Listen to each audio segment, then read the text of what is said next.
Well, good morning to you. Thanks for joining us. I have my guest in the studio.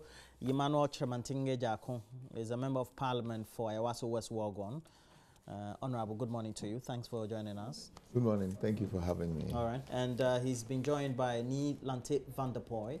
And Edward Neil Lante van der Pooy is a member of parliament for the Dio Constituency. Good morning to you. Good morning. Okay. We know that yesterday there was this press conference by the YE, Youth Employment Agency, about how they want to revamp the sanitation module of the agency, particularly with the current state in which they feel that the service provider, the lead service provider, Zoom Lion, perhaps need the status quo with which the program was administered needed to change and invite a lot more players into that management of the module and the industry itself. I want us to look at that and look in the context generally of sanitation and what we need to do generally.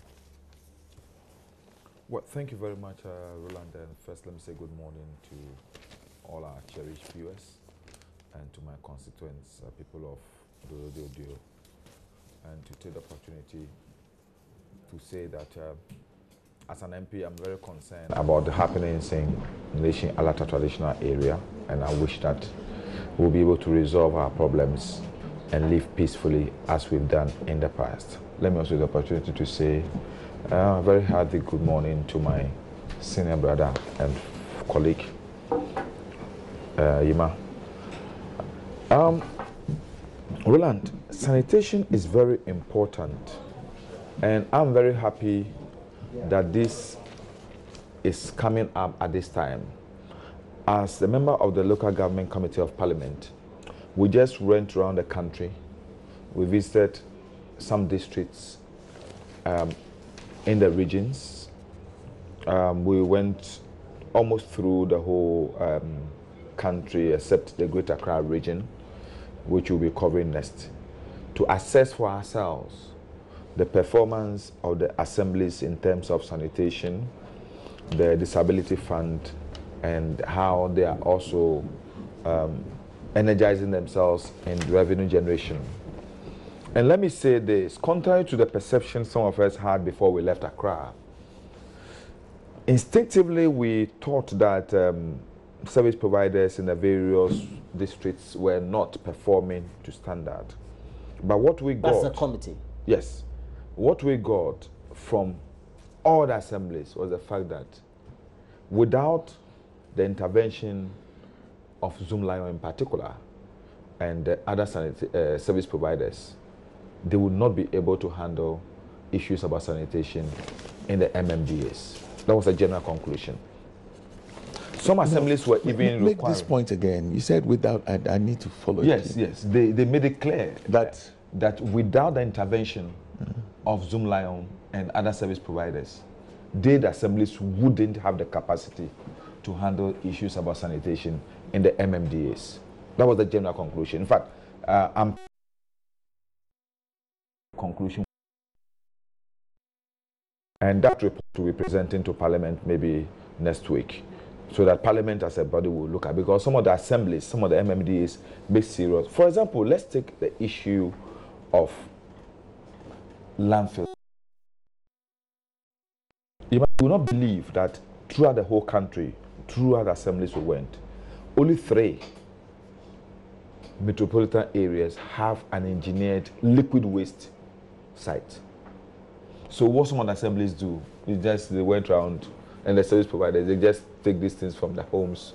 They go and use their septic MTS, sack these things, and just go deposit it somewhere in somebody's farm or anywhere at all.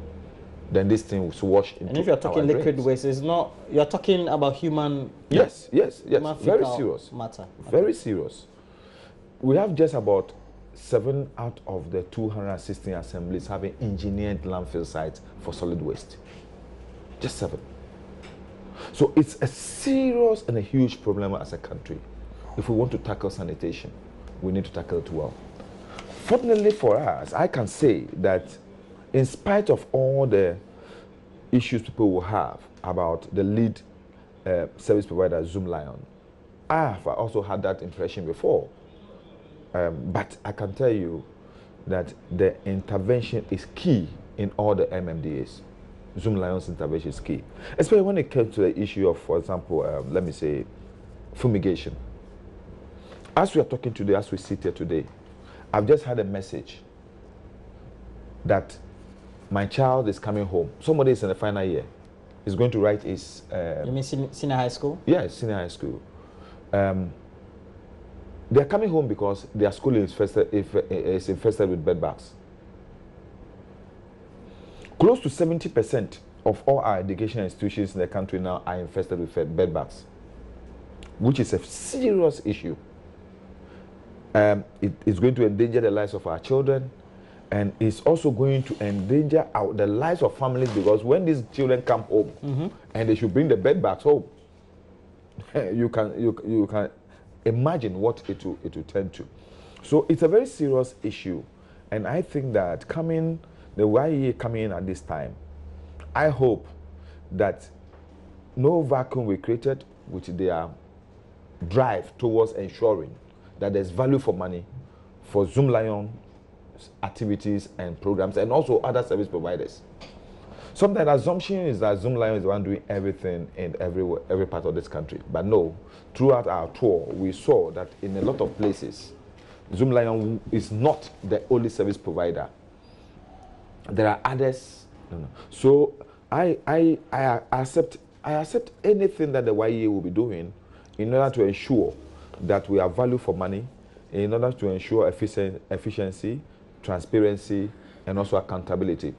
But then I will plead that nothing should be done that will create a lacuna for now in the performance of the duties that have been assigned to the service providers, in order to ensure that we'll tackle the issue of sanitation seriously and effectively, because it's dangerous. Mr. Chairman, thank you. Well, thank you for having me. Good morning to you and to the Honourable Member of Parliament for Ododo Dudio, Milante Van der Poel, the famous Milante Van der Poel. Let me say a very good morning to viewers, and most especially to my constituents, the good people of Ayawaso West Wogon. It's been a while you've been here. Yes, it is. Okay. It's been a while. And you've been busy. Okay.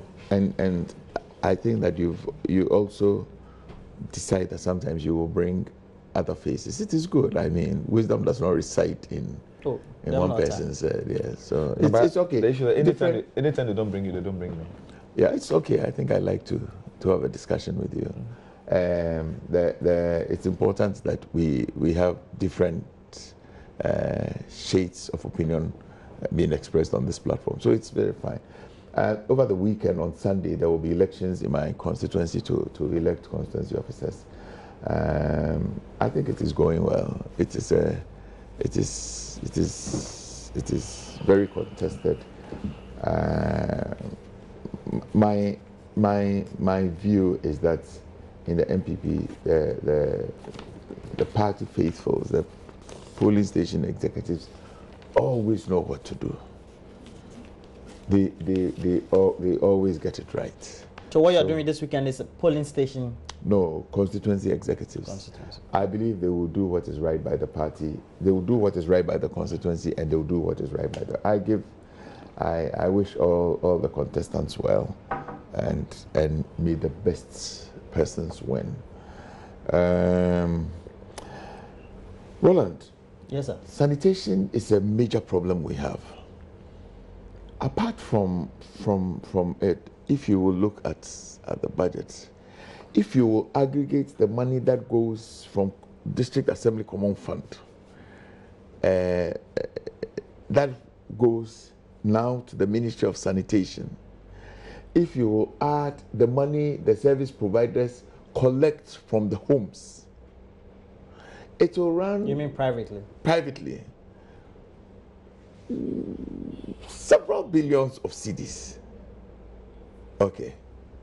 In the so-called first-class residence, in my constituency, all the areas are termed first-class residential areas. Largely. So they charge every home 100 or between 100 and 150 or 180 cedis a month. Yeah, about 100 cities minimum. Yeah, sure. You can check. So if you aggregate this, consider the money that goes to the district, that goes from the district assembly common fund, that goes directly to the ministry. When there was no Ministry of Sanitation, I think it was local government. Now there's a dedicated Ministry of Sanitation. Roland, a couple of weeks ago, the Australian Ambassador, High Commissioner, almost as it were, became a little undiplomatic and complained about the filth that surrounded him. He was undiplomatic. Well, but the reality. But the reality is that no, the two of you may agree is the reality. But the he was reality is that he's engulfed. What are you saying? I believe the Australian High Commission is in cantonments on the Switchback Road. And that's a first class. Yes, and it is disconcerting that in a place like this, you will find so much filth. Okay. We are here this morning and Neil Ativanapa is telling us of what they found out in their nationwide tour. It is inconceivable that there will be only 7 engineered landfill sites for in the whole country. So you ask yourself, in all the other places, how do they treat human waste? I mean, as far as I remember, we have been talking about KPIPs and all of that. For as far as I remember, we have been talking about the need to manage open defecation. And it is still there. It is rampant. Just go down here, go to Circle. Go to the draining circle. Go along our beaches. In some countries, people are making billions of dollars out of tourism. I dare say that our beaches have just become places for defecation and nothing else. Okay, but the irony is that we seem to be spending so much money on attempting to keep our cities and towns and villages clean. Attempting. Oh. Because I don't... Perhaps we need to spend a lot more. You see, if we were spending this money and we were getting patches of good results, but I think maybe somebody must do a good evaluation and find out whether over the last 10, 15 years, when did YEA start? It started in 2006 or 2007. Over the last 10 years, let us just aggregate the monies that have been paid to these for these modules to run, and let a good economist determine whether we have received value for money. I would dare say that no, we haven't. Okay. What worries me is the amount of money we have poured at this, and we have not made a dent. What do we need to do? So for me, what it means is that probably the model we are using is wrong. We are not doing the right things. I am happy that YEA is now saying that they need to relook. And I think they need to really look hard. For me, again, I would dare say that it is not rocket science. There are many other places where they have been able to keep their cities and towns clean. We must learn something. We must change the direction that the tangent that we are. This model, having people sweeping the street and do all that, is that the way to go? This is what I'm saying. Over the last 10 years, we have been running these models. I think that cleaning streets has become synonymous. The word cleaning of streets has become interchangeable with Zoom Lion. Okay. All these big trucks that carry the refuse have Zoom Lion inscriptions. So sanitation has become synonymous with Zoom Lion. I think time has come for us to look really hard, to look for new models, to look for new ways of doing things. Because I would posit that in the last 10 years, at the very least, in the last 10 years, the way we have gone about trying to keep our cities and towns clean have not worked. What do we need to do differently? We just this week started a whole story, or from the last week, of pan latrines. I think this week. Pan latrines now even being cited in parts of Accra. And we've had the AMA boss come to talk now, even the Minister of Sanitation just yesterday. I had a lengthy chat with one of my colleagues here. And the whole drive is to make sure that we rid the country, if not the city, of all these. We seem to have, well, the ideas. But why is it that we're not able to actualize them on the ground? These are things sometimes I feel uncomfortable talking about because I live with them and I see them every day as a member of parliament for possibly one of the most difficult constituencies as far as these things are concerned. I live with them every day. You see, like my brother said, you can't continue doing the same things over the period and hope to get different results. I would say that the colonialists left us with a legacy of pan latrines and public toilets. When we're moving, and as this country is developing, what did we develop with? I was even too alarmed when, after years, we said we're going to adopt a much more convenient way of handling liquid waste and human waste. We said KVIP. That was even worse than the pan latrine. Because, to me... I don't think so. No. It depends on the sort of KVIP. So maybe the KVIP in your area is the much more engineered one. Yeah, but that is the whole essence. Go to Kumasi ventilated improved pits. Yeah. Yes. But when you go so that was better than the pan latrine. No. Yes, I think so. I used to go to a public place of convenience. I used to queue. And the only problem with that one is it gets to a time when the workers are not being paid, then assembly workers are not being paid, they will stop work and the whole place gets full. But the stench that comes out of KVIPs, the scent, the pollution. Well, that is what I'm saying. That's what I'm saying, that I thought that when we're moving away from pan latrine, right from that time, we should start educating and advocating for the system of management of these things that will be much more convenient and be in tune with time. Look, why do we have open defecation in some of the places in the northern part of the country? When we're talking to some of the people, because when I was a local government, I made open defecation my baby. So working together. At least you wanted to minimize it. Yes, I because the ranking of Ghana as far as open defecation was concerned was horrible. was horrible. That the countries like Senegal and Burkina will be ahead of us in these things. But when we saw that part of the problem is their culture. The culture is that, unlike these days when you and I could still have our toilet within our room, in our bedroom. Within the house. In the house. I think there's a cultural problem. From that place, they don't. So. They call it Bayangida, behind the house. So if they're even constructing toilet, it's constructed behind the house. Because the culture of the people is said that you don't have to, bring these things to your immediate environment.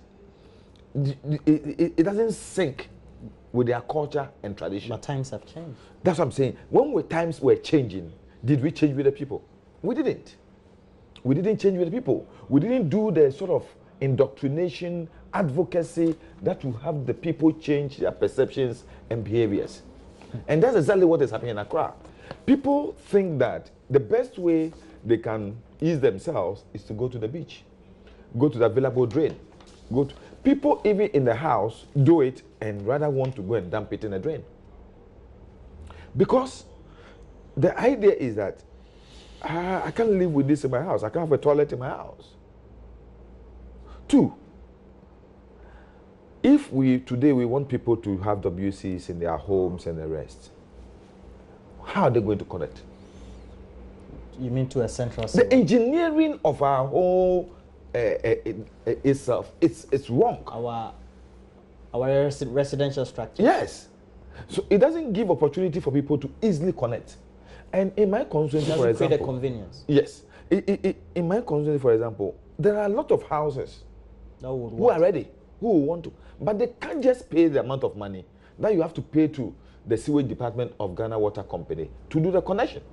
It's huge. In fact, they've even privatized that department. And to connect is huge.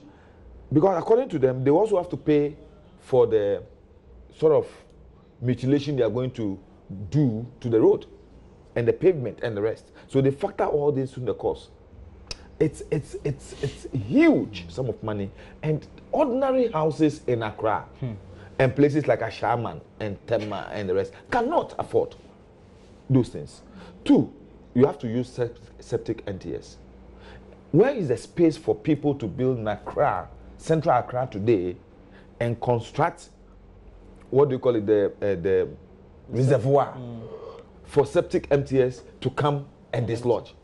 But point of order, I thought that in the Second Republic under Dr. Boakye, there was a bold attempt made to have a central sewage. Yeah, it didn't connect all. It didn't connect all.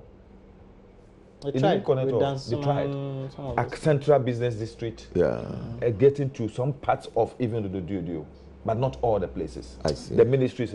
Even that one, today, as we are talking today, there's a looming problem. When we're doing the ASIP, Accra Sewage Improvement Program, and we change all the lines and everything, do you know that we forgot to look at the central point where all these things will go for it to be treated before it goes into the sea? Until now, we're not in sea again, right? We are not dumping direct into the treatment.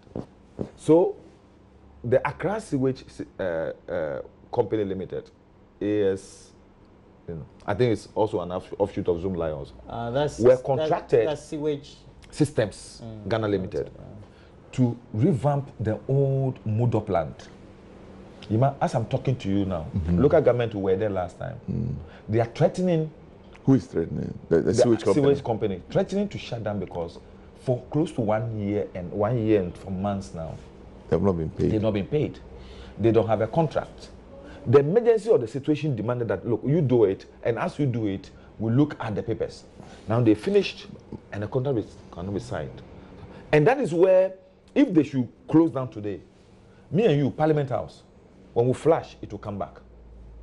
But the Flagstaff House, the ministries, all the central businesses. How do the more developed countries do it in such a way that it's...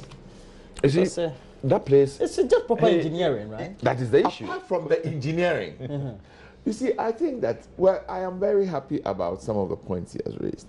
I think central to our sanitation challenge is a cultural problem. It's a cultural problem which is linked to behavioral patterns, right? Well, yes, we have a culture that makes us behave in a certain way. I can completely agree. Nobody thinks culturally in the culture. Nobody thinks that the toilet must be in the house. Or should even be nice. Yes. Okay. So I mean, but we have made various attempts at improving this. That is why we have had a KVIP and all of this. But we still haven't been able to get very far with it. I think that it is something that the ministry must look at. We need to change the perception of the use of toilets and all of this. The other thing that has been very well said here is the engineering thing. But to buttress this, you were asking, how come in the so-called developed countries they are able to do this? There's something called property rates. Okay. And in the calculation or estimation of property rates, all of this is factored in. Today he's telling us that the private company that manages the sewage treatment plant is saying that they've not been paid for 2 years, close to 1 year, 1 3 year months. and some months. Okay, it is just an indication, it's just a reflection that it has not been well planned. If you have a central, I think that how people pay for it in some other jurisdictions it is part of your property rates. But here we don't collect it well. Yes, we don't even we don't even estimate. Yeah, we don't even estimate the property rates properly. So okay, let's go to Parliament. What is it? No. I just want to make a point. When we went around the country, in fact, close to 70% of the districts we went, they are not able to collect property rates. They said it's not a subject that you have to even talk about. And the government or the people will not pay. looks bad. It's just some of the chiefs will come and tell you, me, in fact, I did, mommy. No, I think what I've been an assemblyman before, and I've also been a presiding member before.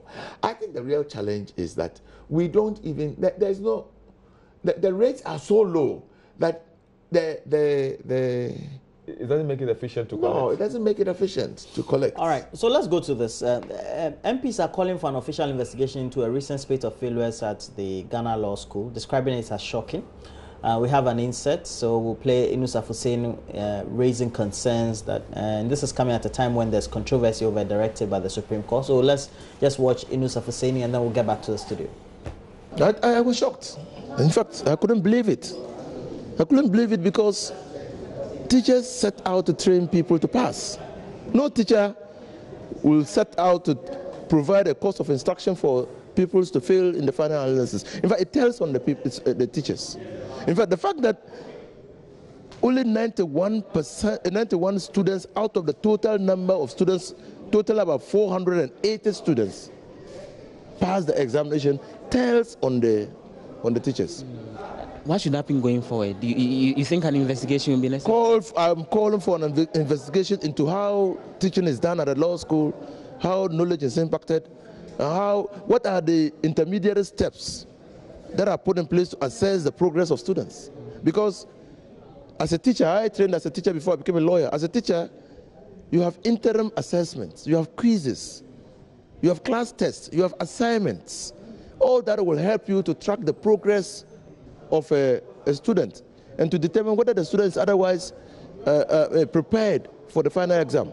We don't do these things because we have to do them. We do them to help us to assess the preparedness and readiness of our students. And so were they doing that?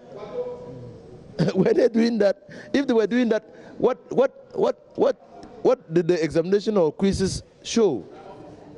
Okay, so for me, I think that there's something fundamentally wrong. What form should this investigation take? Who should be doing this investigation? I think that the General Legal Council itself must be interested in setting up, because there's the board of the General Legal Council that's required by law to set up the exams, to do the exams for. That's why I don't know of the existence of the international examination. Yes, independent examination board. Examination body. I don't know of them. By Act 1296 is the board of the General Legal Council that assesses students for a call to the bar. And so if the law school have set up or the General Legal Council have set up an independent examination board or body, I don't know of them. Well, so it's become topical now, but even what we're referring to is the examinations in the law school. So at least when you pass all these papers, then you're on your way to be called to the bar. Yeah, you're on the way, in a way. Let me start with you, Mr. Chamante Ejako. It's a very thorny issue. We know this is also coming on the back of a debate about an airline for which the General Legal Council will want that approval and the taking, and also encountering some resistance from the Association of Law Students, etc. Let me start with you, Mr. Chamante Ejako. Okay, let me just say that if a school presents students for an exam and 80% of them fail, it is either the teaching and learning was not properly done, or the intake was very poor.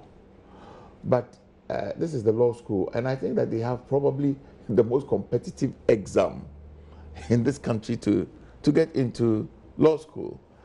We are producing maybe 800 LLB students, and the law school can only take how many? 200 maximum? 250. 250. So you write a very competitive exam to get into the Ghana School of Law. My considered view then is that it is a properly and a well-screened set of students that will find themselves in the Ghana Law School. If such good material gets into a school and 80% of them fail, then I am tempted to think that there is something that needs to be looked at properly. I want to add my voice to my colleague MP for Tamale Central that we probably need to look into it. It is a matter that is worth looking into. The other matter that is immediately related to this is the famous Kofi Azar LI. Professor Saber. Yeah, Professor Saris LI. I am the MP for Legon, and I have several. Yesterday, a young lady called me and for 30 minutes was trying to explain to me. I have a long write-up from I have not just one, from various students stating a very clear position. Let me state that I don't state a party position. I state a personal position. I think that it is a breach of rights. Okay. We must relook at the legal education System. Yeah, the whole structure. If they want to place quotas, then they must not just do it at the terminal point. The entry point. You must do it at the entry. Why would you allow 12 faculties of law, assuming each takes on 100? When you, in the minds of the do you call it the General Legal Council, Yeah. you should only produce 200 lawyers. I think you would, for want of a better word, you are just leading people on. Wasting their time and money. You know, It's expensive. you are just leading people on. I think that probably a better thing to do is to say that we will only allow, if you want to have 200 lawyers, if we believe that in the National Development Planning estimation, the number of lawyers we need per year is 200. Let us give opportunity to 250 plus or minus 50, about 50 excess, so that if something happens along the line, then you are, for me, you are driving in the right direction. But to set out to allow 1,200 people a year to believe that they can ultimately get into a space for 200 people is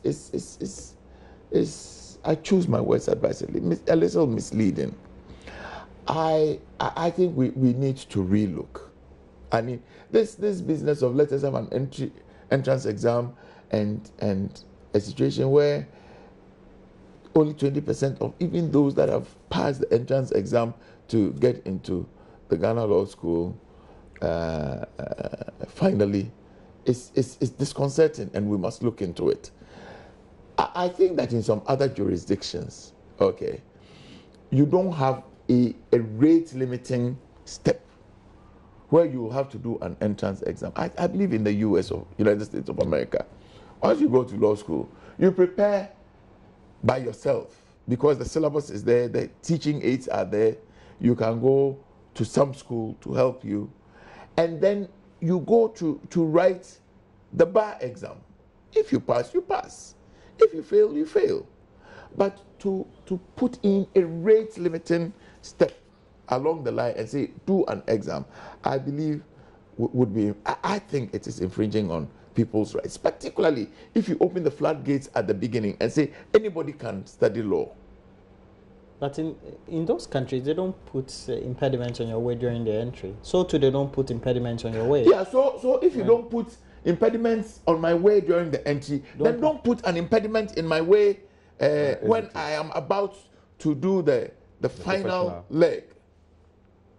Let's the Bible story of let the wheat and the tares grow.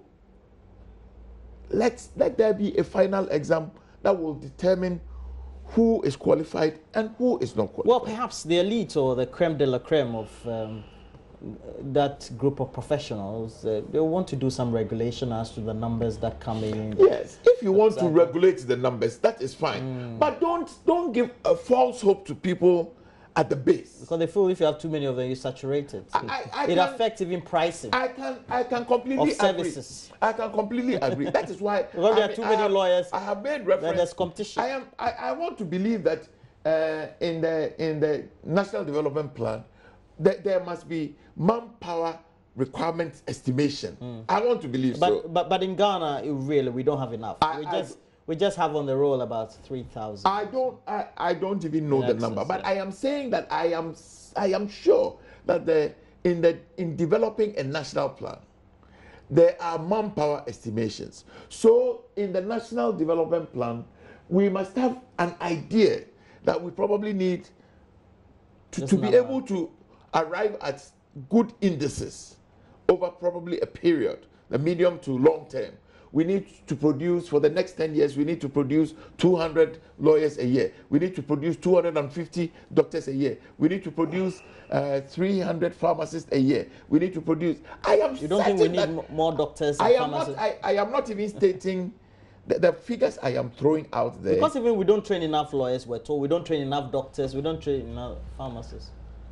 Roland, what I am saying is... Yes, sir. I am not in a position to say whether we are training enough or we are not training enough. I am saying that I will be surprised, I will be unnerved if I find out that in our National Development Plan, we have no estimation for manpower requirements. I will be unnerved. I will be completely unnerved. We must be able to project that over the next 10 years, we will need 2,000 lawyers, or we will need 4,000 lawyers. So that is what must inform the decision to allow more law schools to open up or not. Point well made. Well, Roland, I'm a bit constrained in expressing opinion on this particular issue. You know already. Okay. I am attempting to be one. Okay. And if I'm not careful, if you don't speak well, no. Let's speak one day I'm going to do that because after all, seriously speaking, I have said that the only reason why I'm trying to do that course is to help me in my legislative work, and not because I want to be a professional lawyer in any way. And to give you more knowledge in yes, those areas. That's what. But truth be told, I totally agree with all the sentiments expressed by my senior brother. It's absurd. It's unnecessary, and it's just way of milking people. To me. Have you made a because it's expensive. Today they're paying close to almost 30,000 a year. By the time you finish your course. Yes, a year, 30,000. Yes, a year. And you have to go for minimum 3 years, maximum 3 years for LLB, and then you go to another 2 years. Okay. So. And as he said, we've allowed faculties all over the place. Right now, almost every university is doing law. What's wrong? Almost. With it? You know how many universities? So you are churning out a lot more students. But then the professional entry is limited. So if you take money from 2,000 people, when you know that at the end of it all, only 250 will be allowed to qualify as lawyers, then what are we doing? Two, I've always been asking the question, in the time past, how were the lawyers trained? Some of the best lawyers we have in Ghana, the celebrated lawyers, Edumwa Bosman, Prempe, and all those, Akufado, all these old lawyers, Akila Kpasoyes and the rest, how were they trained? The Chikantes. What I heard was that even in those days, when you have done them, listen, you actually get the professional training based upon the work you start doing. So you are assessed and then you are called. Some level of pupillage. Yes, not a strict writing of exam. Times have changed. The population And I has try increased. to find out even in the Western world. And that's the same thing. In America, in New Zealand, in Australia, and other places. There are people, right now, for example, I'm thinking about opting out of the regular one and doing an online one. So if you are doing an online, what are the stringent measures that are put in place to make it difficult for you to take the course? The issue has to do with people, like you said. Some time ago, I heard chartered accountants, students of chartered accountancy also complaining that those at the top, the old ones, the celebrated ones, do not want too many people to join the folk. So there are every attempt being made in the way to frustrate as many people as possible from coming in. Look, this issue that came up, I was sitting there and said, yes, tuition is one. Because if you're a teacher and the failure of your students is of that level, then your mode of teaching, the quality of your teaching is suspect. Two, what are the facilities there in order to make the students better and be able to pass? It means that the whole mode of tuition in the school, the library facilities, the environment, the sort of assignments they take the students through, and it's flawed. Three, I also think that the only way they are doing these things is just to control numbers. But in a way that we have been discussing issues about manpower requirement of the Attorney General's Department, for example. One of the issues that have come up, one of the reasons being given for the Office of the Special Prosecutor was the fact that we do not have enough people at the Attorney General's Department to competently prosecute cases. So if we have this manpower need, why do we prevent people from qualifying in order to offer that service for the development of the country? It's amazing. I am even more worried about the number, because all the schools virtually do entrance examinations before you are even admitted to start the LLB, level 100. So you do exam, you do an interview to be admitted, and then you do exam every semester. Mm-hmm. Every semester you do an exam. You do interim assessments, and it's very intensive and rigorous before you finish your LLB. So if the person has written LLB and passed, I don't think the 2 years professional training should be that stringent and difficult and rigorous to make it impossible for somebody who has gone through all these. 3 years, if you are writing semester exams, it means that you are writing semester six exams. You are doing IAs about for every semester you do about 2 IAs. You go through all this. I don't think that student should be bad enough to fail the professional exam. I think we must look at it again. And me, I'm saying it here.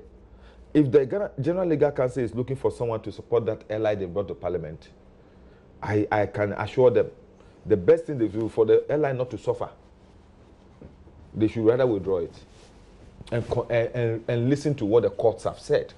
Because I don't think they can get even 20% of parliamentarians to agree to pass this LI. Really? I'm telling you, I've talked to a lot of MPs. Some of them are even disgusted because they themselves, some of them have been failed. Some of the MPs have been failed. So is it a personal matter? No, is it, what I'm saying, it comes in, it's obvious. Well, it's let's not get nature. emotional. You are saying that some of them are getting more. Let's not go there so that I don't see that we said it. I'm telling you, the fact is the fact that they will not get MPs to support this LI. Right. People, I heard people threatening Ayariga, who is the chairman of the committee. Say, look, if you bring this LI, we will see what we will do to you. But it's been late. We're waiting for it to mature. Yeah, in 11 days. It's supposed to mature in 11 days. Yes, and then we will see what will happen. I'm not too sure. It's not favorable. It's not favorable, eh? Yes. All right. Ghana has received its lowest corruption perception score in 4 years, making President Akufo-Addo led government, just 1 year in office, the worst since 2012, we're told. I don't know how Chairman Ting is going to react, but let's get this story. It was put together in a story, so let's put some ears to this and watch this also. Perception Index released under the NPP administration and makes for some grim reading. It is said to be the lowest since 2012, when the CPI scores became comparable. The 2017 CPI scored Ghana 40 out of a possible clean score of 100, and ranked the country 81 out of 180 countries and territories included in this year's CPI. The index shows that Ghana's performance has dropped by 3 points from its 2016 score of 43 and 7 points collectively from the 2015 score of 47. The score is the lowest in Ghana's CPI score since the year 2012. GII still maintains that Ghana has not pulled its weight in the fight against corruption.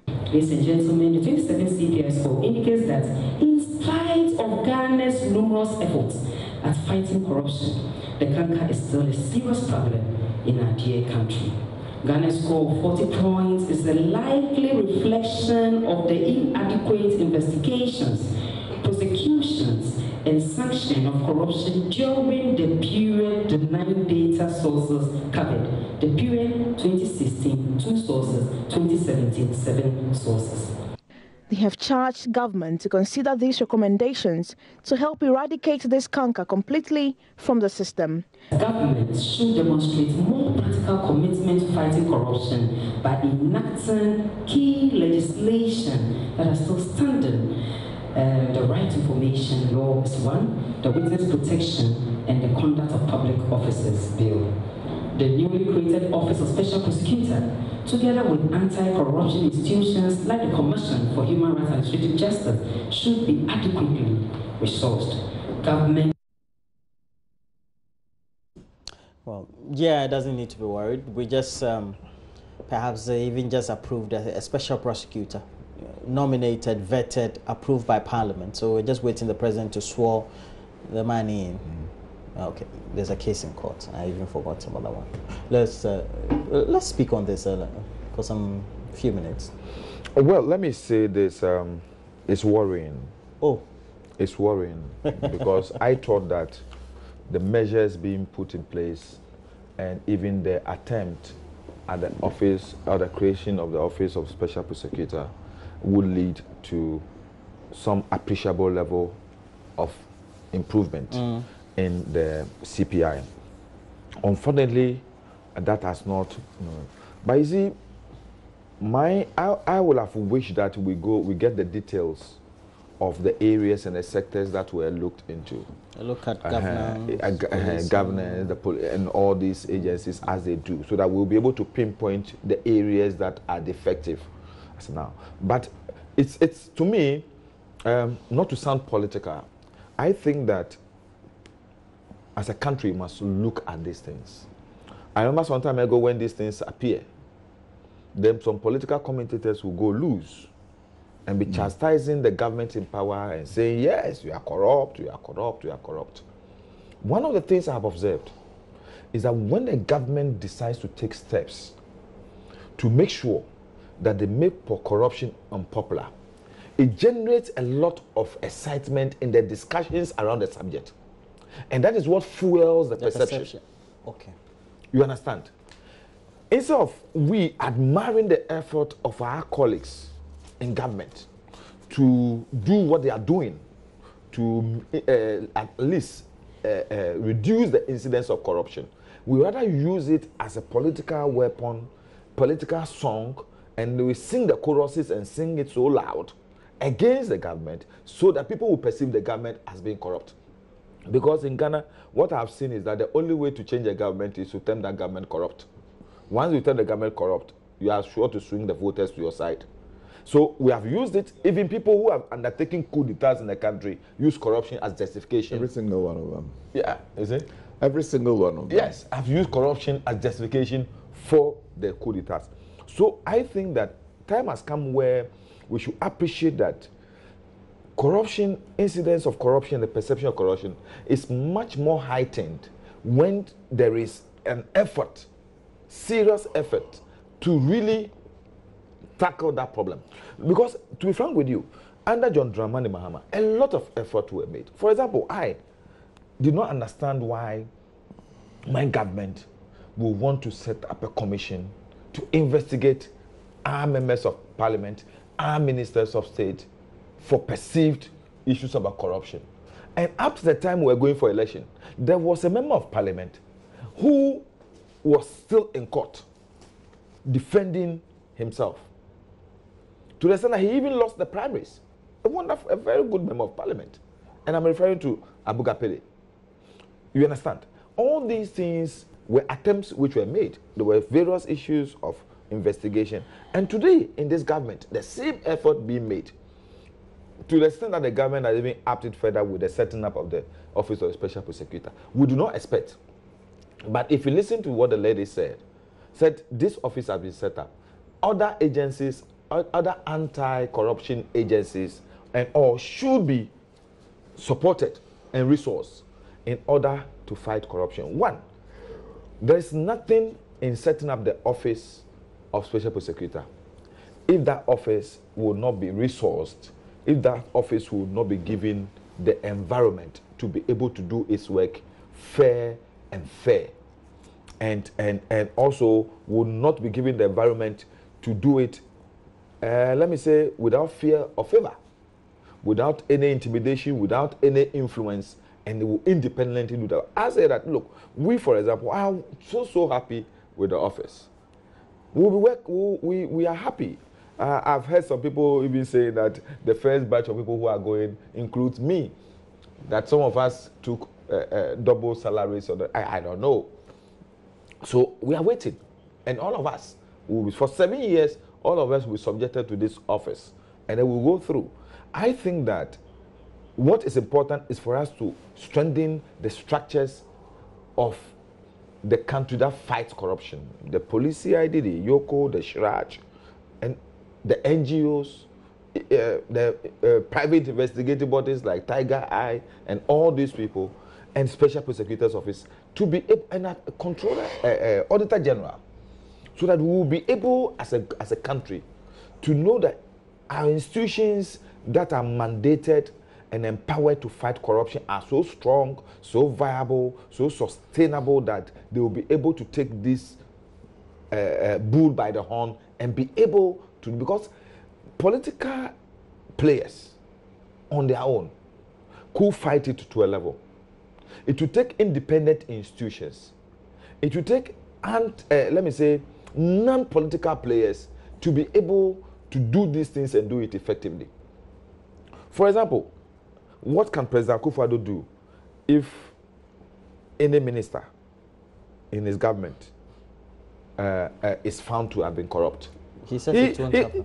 He will only ask for investigation. What about the other political actors who will be influencing those who will be doing investigation? You understand? Because at the end of it all, look, President Kufuor said it, and he said it aptly, and people who flayed him for it. I wasn't one, because I thought he was speaking rarely as a human being. That if you continue to talk about corruption, hold this man, hold this, you collapse your government. You understand? President Tamils, with all his stance, said, look, if you have issues about corruption, if you have any evidence of corruption, bring it, and I will deal with it. Some of these things would demand other institutions, other than circles of government, to be able to bring it out. So I totally agree, and I think that I will plead with my colleagues especially not to see this as a political advantage, but see it as a chronic problem that the whole country is facing, and see how best we can all work together in reducing and minimizing this perception, because it's not good for the country. The international image of the country will be affected, because this Ghana chapter, but then all their findings will be loaded onto the international chapter, and everybody throughout the world will say it. Mr. Jacko. Well, I'm pleasantly surprised that the posture my colleague has taken today. I thought it was going to be mincemeat for him, but he's spoken very well. First and foremost, let me say that for me, as a member of the party that is in government, it's disconcerting. I mean, that the first year of our government, we will suffer such consequence. I cannot explain why it is so, but first I would want to say it will be useful to look at the aggregate and probably desegregate it. Okay, and then we could get a clearer picture. But I think that for all of us, it must be a big warning that eyes are watching. You know, my view about corruption, whether it is a perception or it is real, is that we must do things that will prevent it from happening in the first place. Yeah. Every day I tell this. And how do we do that? I say this. I'll come to it. Every day I say this, and for me it makes a lot of sense. There is a principle of natural science, Murphy's law. It says anything that can go wrong will go wrong. Anything. Okay. Anything that can go wrong will go wrong unless you stop it. Roland, if I hold this jug up and I leave it, by just the principle of gravitation, by all means, it will fall and crash and spill the coffee. Anything that can go wrong. We are human beings. You have power, you have authority, you have position to do some things. Money and wealth is a lure, not only here, everywhere in the world. Human beings. I'm a Christian, and the Bible says that all human beings are fallen. We all have a tendency.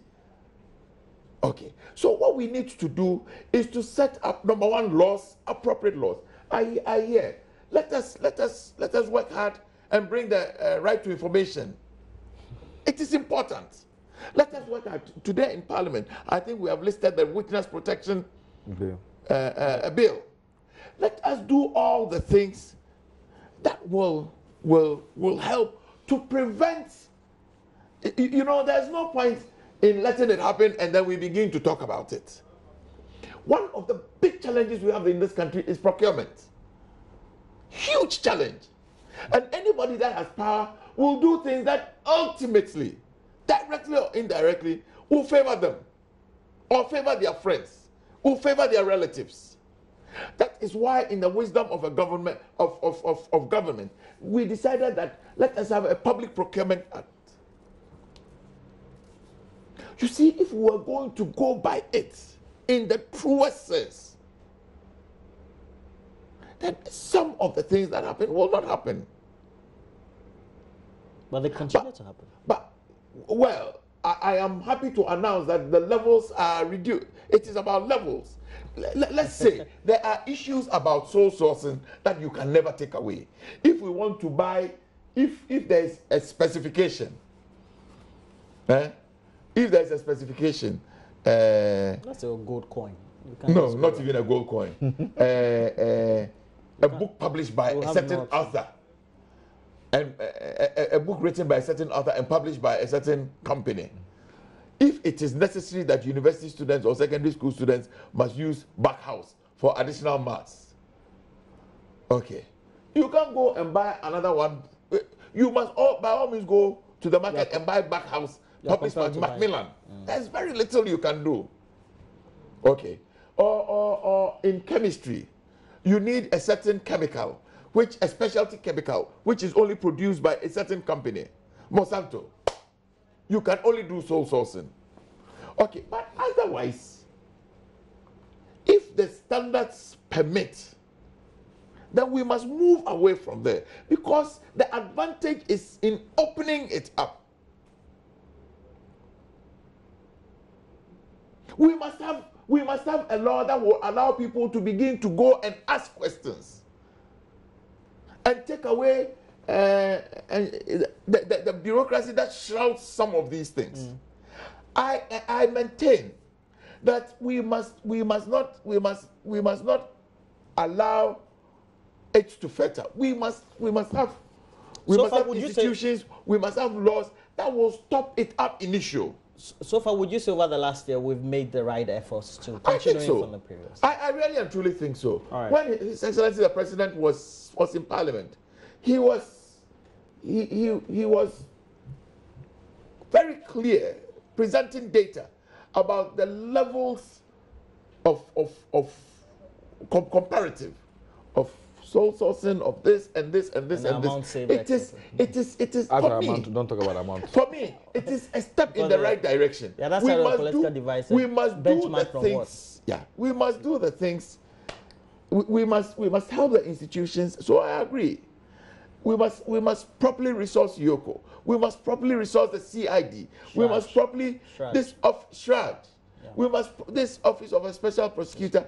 It is not just Martin Hamidou as special prosecutor. If he doesn't have the wherewithal to do his work, he will become another moribund institution. Okay, so we must do the things that will stop. Unless anything that will go wrong, unless we stop it. We must find ways and means to stop it before it happens. Well, thank you very much. Emmanuel Chamantinge Jako is a member of Parliament for the Ayawaso West Wuogon Constituency. He's been in the studio with Edward Neelanti Vanderpoy. Edwin. Boss Van der Poy. That's how I know him. So Neelanti Vanderpoy is a member of Parliament for the Ododo Dio constituency. Edwin. Honorable Edwin. He used to be Ashedu Keteke.